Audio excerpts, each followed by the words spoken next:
कहानी की शुरुआत होती है सीनियर ऑफिसर्स के मीटिंग रूम से। सभी सीनियर ऑफिसर्स गंभीर मूड में बैठे हुए हैं। टेबल पर फाइलें रखी हुई हैं और सबसे ऊपर वाली फाइल पर लिखा है अहाना मैडम। एक ऑफिसर कहता है, आज अहाना मैडम के केस पर फाइनल डिसीजन लिया जाएगा। दूसरा ऑफिसर बोलता है, उन पर लगे एलिगेशंस काफी सीरियस हैं। अपनी सास के प्रोजेक्ट को रिकमेंड करना छोटी बात नहीं है। रूम का माहौल बिल्कुल टेंस हो जाता है। तभी अचानक मीटिंग रूम का दरवाजा खुलता है। दुर्गा देवी और दीदी भाई अंदर एंटर करते हैं। अहाना जैसे ही उन्हें देखती है, वह पूरी तरह शॉक हो जाती है। दिल ही दिल में अहाना सोचती है, यह दोनों यहाँ एक सीनियर ऑफिसर शांत आवाज में पूछते हैं, दुर्गा देवी जी, आप अपनी तरफ से क्या कहना चाहती हैं? इस इंक्वायरी में दुर्गा देवी बिना डरे सीधे और साफ शब्दों में कहती हैं, सर, अगर आप हमारे प्रोजेक्ट को फंड नहीं देना चाहते तो कोई बात नहीं।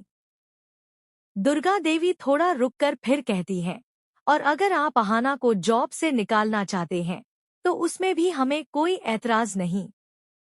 यह सुनकर मीटिंग रूम में सभी ऑफिसर्स एक दूसरे का चेहरा देखने लगते हैं। दुर्गा देवी शांत लेकिन मजबूत लहजे में बोलती है, अहाना बहुत काबिल ऑफिसर है। उसके पास दिमाग भी है और जज्बा भी। कल अगर वह आपकी जॉब छोड़कर हमारे साथ काम करे तो हमारा प्रोजेक्ट सिर्फ एक शहर तक नहीं पूरे देश में फैल सकता है। अहाना की आंखें भर आती हैं। उसे यकीन नहीं होता कि उसकी सासू माँ उसके लिए इतना मजबूत स्टैंड ले रही हैं।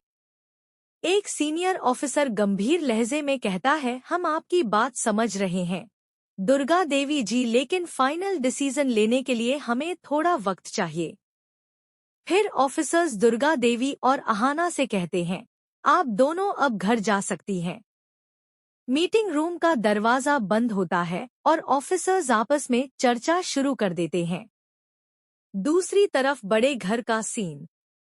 जैसे ही अहाना घर आती है, पोल्टू उस पर चढ़ जाता है। पोल्टू गुस्से में बोलता है, वाह अहाना वाह, ऑफिस में भी ड्रामा और घर में भी ड्रामा। सुन लिया मैंने, तुझे जॉब से निकालने वाली मीटिंग हो रही है। ठाकुर जी भी तीखी नजरों से अहाना को देखते हैं। पोल्टू अर्जुन और ठाकुर जी के सामने बोलता है, यह लड़की नंबर 1 घोटालेबाज है। सास के नाम पर फंड लूट रही है। अर्जुन शॉक हो जाता है। अहाना का गुस्सा कंट्रोल से बाहर होने लगता है। अहाना सख्त आवाज में बोलती है, पोल्टू द, आप ज्यादा बकवास मत करें। सच जल्द ही सामने आ जाएगा। तभी घर का दरवाजा जोर से खुलता है। सब लोग पलट कर देखते हैं।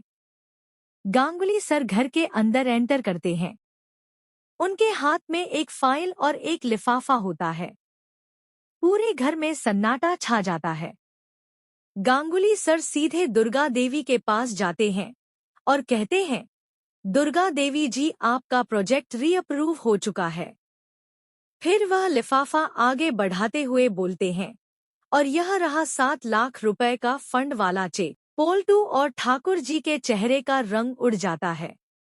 अहाना और दुर्गा देवी की आंखों में खुशी के आंसू आ जाते हैं। गांगुली सर अहाना की तरफ देखकर कहते हैं, अहाना, कल से आप ऑफिस रिजॉय कर रही हैं। यह सुनकर पोल्टू बिल्कुल स्तब्ध रह जाता है। प्लीज सर के जाते ही अहाना सीधे पारो के पास जाकर खड़ी हो जाती है। अहाना मजबूत आवाज में बोलती है, पारोदी, कल कोर्ट में आप अकेली नहीं हैं। इस डिवोर्स केस में मैं पारोदी के साथ खड़ी हूँ। पोल्टू गुस्से में चिल्लाता है, तुम बीच में मत आओ। अहाना आंखों में आंखें डालकर बोलती है, यह सिर्फ डिवोर्स नहीं है, यह पारोदी का हक है। 1 लाख रुपए एलुमिनी पारोदी को मिलेंगे, और यह भी याद रखना पोल्टू, यह पैसा तुम्हें ही देना पड़ेगा। पूरा घर सन्न रह जाता है। पोल्टू के चेहरे पर गुस्सा और मजबूरी साफ दिखती है। अहाना पारोदी का हाथ पकड़कर कहती है, अब कोई भी पारोदी के हक से समझौता नहीं करेगा। दोस्तों, अगला एपिसोड और भी ज्यादा धमाकेदार होने वाला है। यह देखना दिलचस्प होगा। क्या पोल्टू सच में 10 लाख एलुमिनी देगा या फिर कोई नई साजिश रची जाएगी? ऐसे ही एटीट्यूड देखने के लिए हमारे चैनल को सब्सक्राइब करें।